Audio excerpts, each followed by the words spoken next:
دنیا کا سب سے زیادہ آبادی رکھنے والا ملک چائنا، جس نے اتنی کثیر آبادی کو زحمت کی بجائے رحمت میں بدلا اور اپنی معاشی پالیسیوں اور افراد کی طاقت کو استعمال کرتے ہوئے پوری دنیا میں اپنا لوہا منوایا، آج آبادی کی رفتہ رفتہ کمی سے پریشان ہے۔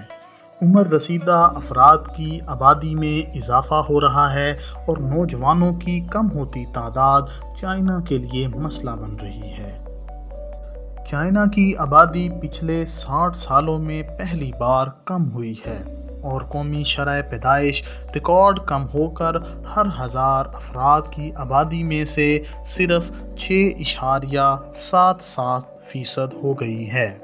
2022 میں ملک کی آبادی تقریباً 1.41 ارب تھی، جو 2021 سے اب تک 8.5 لاکھ افراد کم ہے۔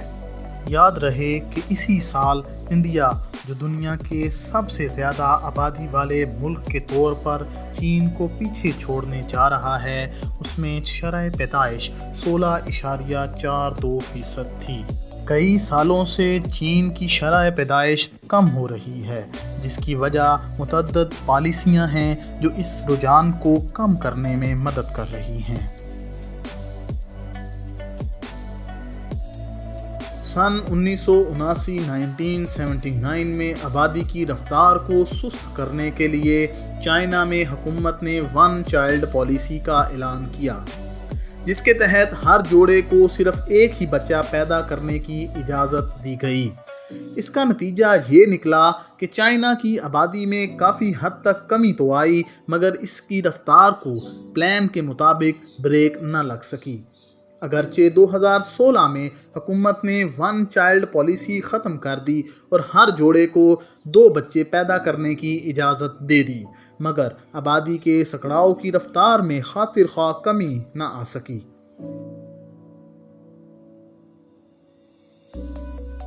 چائنا میں شدید صنفی عدم توازن پایا جاتا ہے۔